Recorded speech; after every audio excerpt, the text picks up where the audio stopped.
Greetings to all my subscribers. Today, as I promised, I'm talking to the General Secretary of a union. I have said this before, and I say it again, never has it been more necessary for you to be protected by a union. And the reason that the unions have virtually faded away in the private sector is because they became too politicized. They dabbled in politics, and people don't want politics. They just want the membership to be protected and looked after, and with due regard to the employer. If there's no employer, if the unions make the employer's life impossible, there's no job at all. So what we have here is a sort of, if you will, the German trade union approach, which is for everybody's good. Now, of course, we're dealing with something now, possibly the most serious threat to union members or workers that we've seen certainly in my lifetime.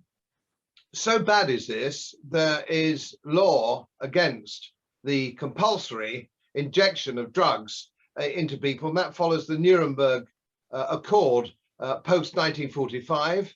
Of course, it's also illegal under the 1974 Health and Safety at Work Act. So what you're being pressured to do, if you're being pressured, is actually totally and utterly illegal. Now, it's easy for me to say that when I'm here and I'm not directly affected by this, and you are probably on your own, a bit frightened. You've got bills to pay, you're frightened of losing your job, you've got a mortgage, you've got kids to feed, so on and so forth, and you're doing your best. Now, some employers are bully boys, some are nasty bully boys, and I've had a lot of experience of bullies over the years. I've seen them on the sports field, I've seen them at school, I've seen them in the army. And one thing I can tell you about bullies, they always back down because at heart they're cowards. So you might have a cowardly bully you're dealing with over this, but it's more likely probably you're dealing with an employer who doesn't understand the jab, the implications of the jab, and doesn't understand the law. So we're dealing mainly here with a problem of ignorance. So I'm going to hand you over now to Stephen Morris, who's going to go through the procedure of what do you do? You're being bullied, you're being coerced, you're full of anxiety. What can you do? What's the doing thing? And I had a private conversation with Stephen a little while ago, and I certainly learned a lot, and I'm sure that you'll learn a lot too. There is a procedure, and there's a procedure to help you, but I'll say this one thing before I hand over to Stephen. It does involve you manning up. You're going to have to stand up and be counted against these bullies. You were on your own. You don't have to be on your own now. So we can deal with this. You'll have somebody at your side, somebody who knows the law and somebody who knows procedure. You're not on your own. But initially, you have to stand up to this bully with the backing of this union. Stephen, perhaps you'd like to take it from there. Yeah, the first thing we would say is that the only time that you would be alone is when you first initially submit the grievance, because once you submit the grievance, we're there with you then. So you're no longer alone. You do have the backing of a trade union behind you. And we can come in, we then can represent you, we can then put the cases. And part of that grievance, it has to highlight quite a number of issues that are happening. One thing is that trying to insist that you have the jab is a unilateral change to your contract of employment. It's unlawful to have a unilateral change of contract of employment. It's a change to your working conditions. These are one of the basic employment ones. Then under the Health and Safety at Work Act, they have a responsibility to you as the employee. And this comes under commonly known as duty of care. At the moment, they all seem to be focused on the duty of care to the client, to the people they're looking after, but they have an equal duty of care to yourself. And the organisation under Section 2 have a duty of care for your health and well-being. And the individual, this is where it's also important that under Section 7 of the Health and Safety at Work Act, the individual has responsibility for their acts or omissions. So not only is the company liable, but that manager who's forcing you or trying to intimidate you and harass you into having a vaccine, which is experimental, is also liable, personally liable. And that's what we need to highlight to people, that that individual cannot hide behind a corporate banner that they will be personally liable. and they will be listed in the Health and Safety at Work Act regulations that you bring forward under your grievance. So when they try to compare it with, as they do at the moment, and I've just seen some documentation where the schools comparing it to the flu jab and rubella and this, it's very different because it is experimental. It's only on trial to 2023. And so you cannot give informed consent. No one can give informed consent because no one knows what the effects will be. And the employer therefore has to accept liability. He makes it a condition of your terms and conditions of employment unilaterally, which I've already said is unlawful. He has a responsibility. So under the grievance, we would ask them to sign a document accepting full liability for any medical condition that you get as a reaction to that drug. And the individual manager accepts full liability. Because bearing in mind, the current drugs of Pfizer and AstraZeneca don't have any liability. It's an under test. So the liability will only lie with the employer who's insisting on a unilateral change of contract that you have it. They are then directly liable. Bearing in mind the issue of whether it's a reasonable instruction goes out the window. It's not reasonable to change your contract and ask you to take a medical drug on trial, which without knowing your personal thing, your personal issues. And we come down also to the Management of Health and Safety at Work Act 99, and this is where a lot of companies are falling down that we're finding. A lot of them haven't even done basic risk assessment. The risk assessment is what will decide whether their instructions are reasonable or not in the workplace. And it cannot be reasonable to ask somebody to take a vaccine. And we know it's not reasonable because it's against both domestic and international law. So it cannot be reasonable under any circumstances. And once you start to get into the risk assessment, that can then be challenged. The validity of whether the vaccine works or not. Well, we know it doesn't stop you getting the virus, doesn't stop you transmitting it. And as Whitty's just admitted, they don't know whether it works on people or anything. They have no idea about the drug whatsoever. And that's because it's on trial. And that's the important part, it's on trial. So if they don't know any of these things, then you cannot give informed consent and your employer cannot enforce you to have it even under the guise of a reasonable instruction. And so what we're saying is that a lot of the other trade unions used to fight for your rights as an individual to protect your rights in the workplace. If you look at previously, if you actually applied for a job and a role, we have people who work in theatre cleaning and things like that. So they know that part of their role is they have to have a particular jab, either hepatitis jabs or other jabs to protect them from the issues they may get in the theatre. You know that when you apply for the job, you know what the effects may be, and there is some liability on the company. What's happening here is completely different. They are now telling you that to make sure you keep your job, you have to have this trial drug. It cannot compare in any way, shape or form to what's being put out by the mainstream media. I've just received paperwork that shows a school is comparing the vaccine to mumps, measles and rubella and the flu jab. Well, they're well-proven, well-tested drugs, which we all know the effects of. So therefore, you could give informed consent or not, but you cannot compare this. And the unions used to fight, the main trade unions, the larger trade unions used to fight for your rights. They've gone. They no longer look at that. When was the last time you actually had a trade union that looked at you as an individual and said, well, the first thing we would say to people, has the company done a personalised risk assessment? Bear this in mind. If you've got an employer, say a public transport authority, you may have 600-700 drivers, you have to do 600 to 700 individual risk assessments for that person. No employers have done that. They try to come under a corporate banner, but because this is a medical experimental drug, it's got to be individual, and every individual risk assessment can be challenged and can be proven to be false, that the risk assessment does not do what they want it to do. Does it stop the transmission of the virus? No, we know that. Does it stop you getting it? No, it does not. According to Mr. Whitty, does it stop you from getting the virus? From everything? No, he's already said they don't know if it works on people. What's the point of it? I think it's fair to say, Stephen, that I've been a big critic of Big Pharma. But however, I must say one thing here. Big Pharma have been perfectly straightforward and honest about this. And I've said it before, it bears repetition. None of these claims are made by Big Pharma.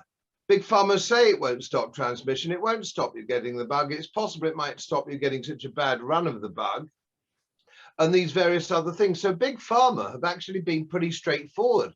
What's happened is the political side, the political scientists and the politicians, and sadly with no protest from mainstream media, have picked up on this and persuaded people that this is a super jab and that everything is going to be absolutely fine, which of course, if we knew that was the case, there wouldn't be any more lockdown. Lockdown would finish tomorrow morning. So we know that. So just a word for Big Pharma, you know, this isn't coming from Big Pharma. This is a political dynamic. And another thing that they don't seem to, you touched on international law quite rightly. And of course, as an ex-European politician, I know that this is against European law. And people, although we've had Brexit, and I thank the Lord for that, we've had Brexit, we are still beholden to the European Council, which under the European Court of Human Rights, we're not out of that. We're out of the liability of the European Court of Justice. That's not the same thing. This is different. And even quite recently, the European Council have said that this coercion for this jab is illegal under European law as well, to which we are still bound.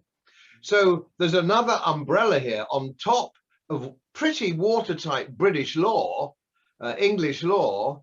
On top of that, there is international law. So any employer who tries to force this through, or even if the government somehow produce a situation where certain companies are absolved from this English law, they can't absolve them from European law on this. This is European law, not European Court of Justice.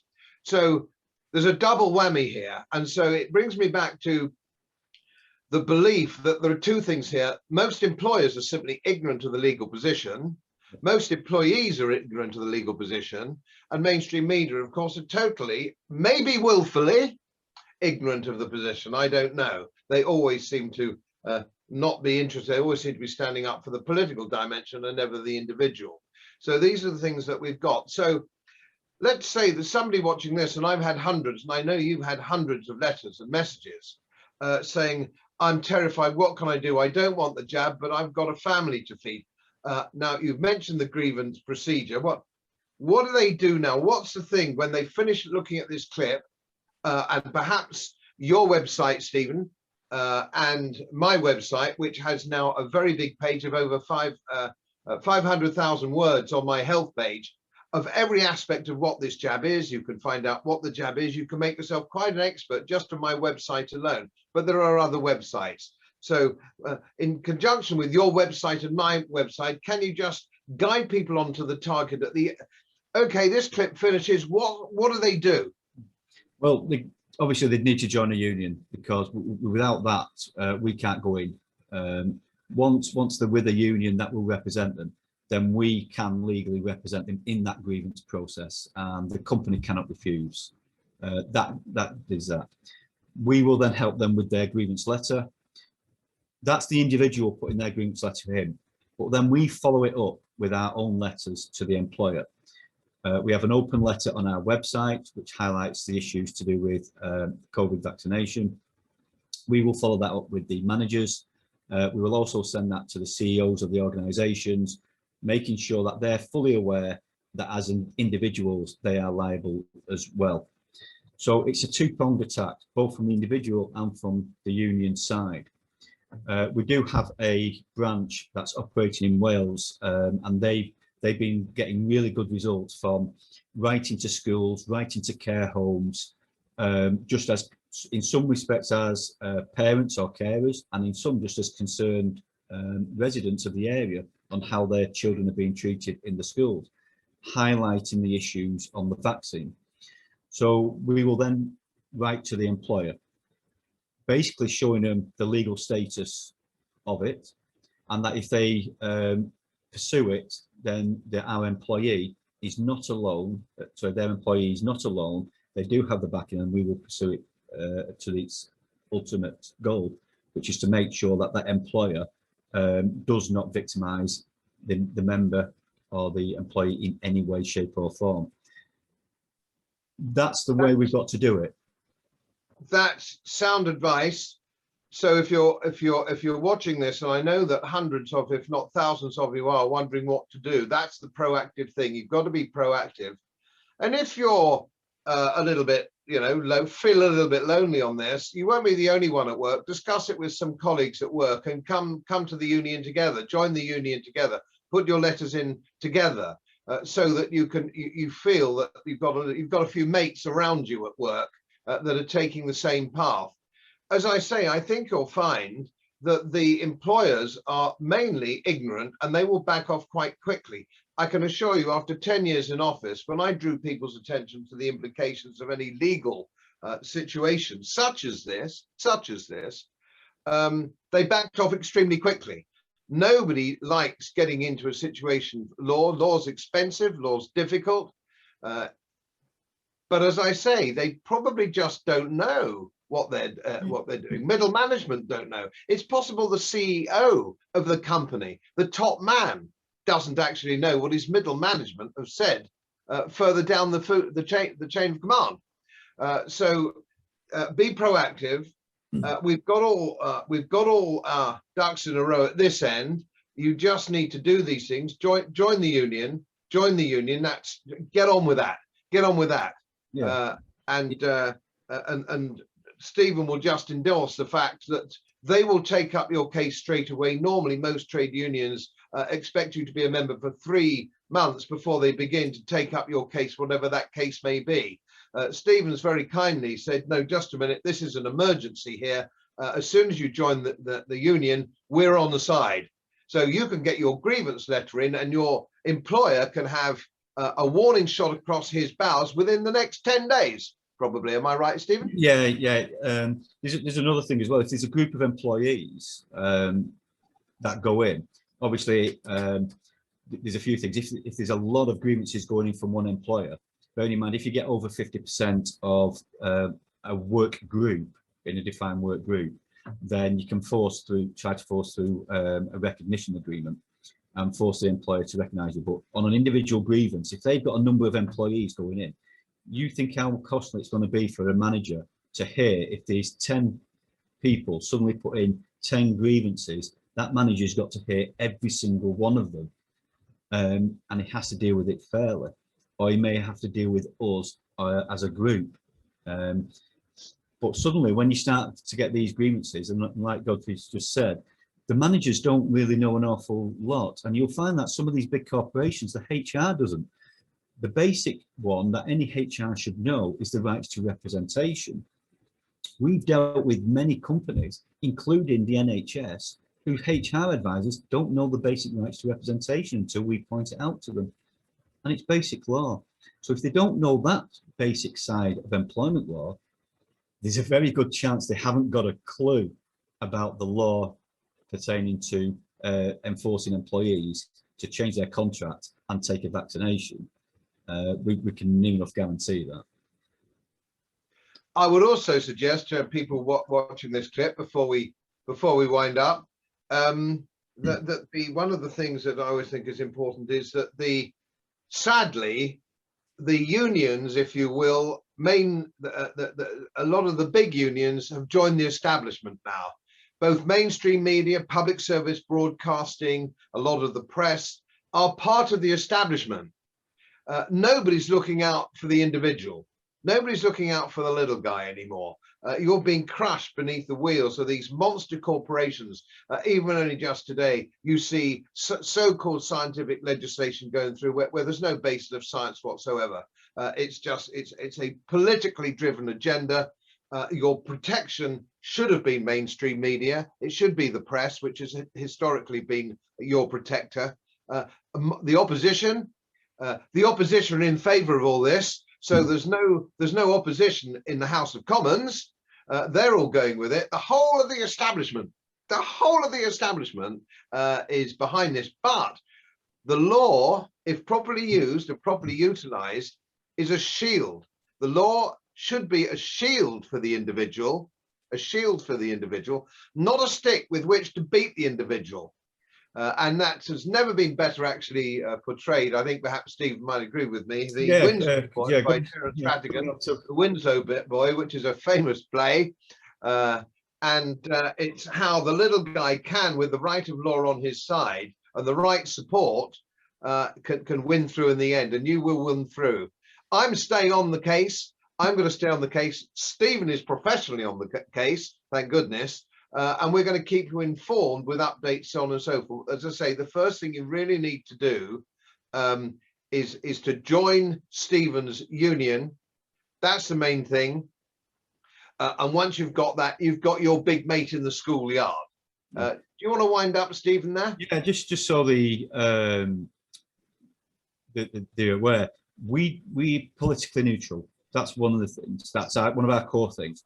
We don't use workplace reps, so they're completely neutral from your employer. Their only concern is you, because they're only paid by membership fee. So their only concern is you, the individual. We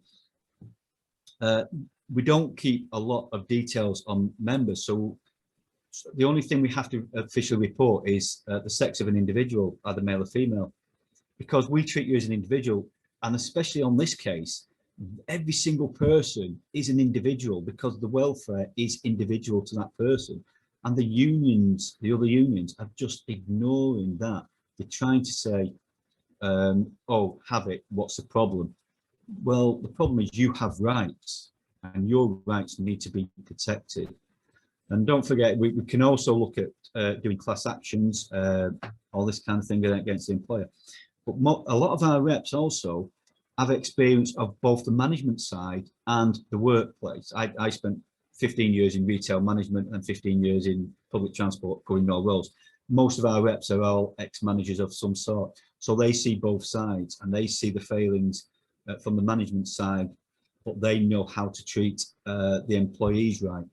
So it's not just a case of our reps are not fully qualified. They have a vast wealth of experience, and because they go to different companies, different organizations, they get to know the issues that are on the grassroots. And as Godfrey was saying, the opposition, there is no opposition. The trade unions are following the Labour Party because they support the Labour Party. And as we know, the Labour Party and the trade unions have lost touch with what's happening out on the street with working people. And when we talk about working class people, anybody who goes out to work is a working class person. So you've got a manager, an area manager. All these are still working class people who have rights, not just your person who cleans the offices. But every single one has the right to have their employment rights protected. And that's where we stand out, politically neutral, completely independent reps. And we look at you as an individual. And as an individual, at the moment, your rights need protecting, because they are under attack. Thank you very much, Stephen. Thanks everybody for looking at the clip. Share the clip, will you? Share the clip. Make sure that everybody who is in this vulnerable position knows that they've got a friend, they've got potential friends on the case. So share it and think about it. But at the end of the day, it's down to you. You have to stand up and be counted, and we'll be on your side. As most of you know, my work is very heavily independently research based. and I get my information from all over the world. It would help if you press the subscribe button and the little bell next to it, because the more subscribers I have, the more likely it is that international independent research institutes will share their material with me. It's most helpful, and then of course I automatically share it with you. So surprise, won't cost you anything. Thank you very much.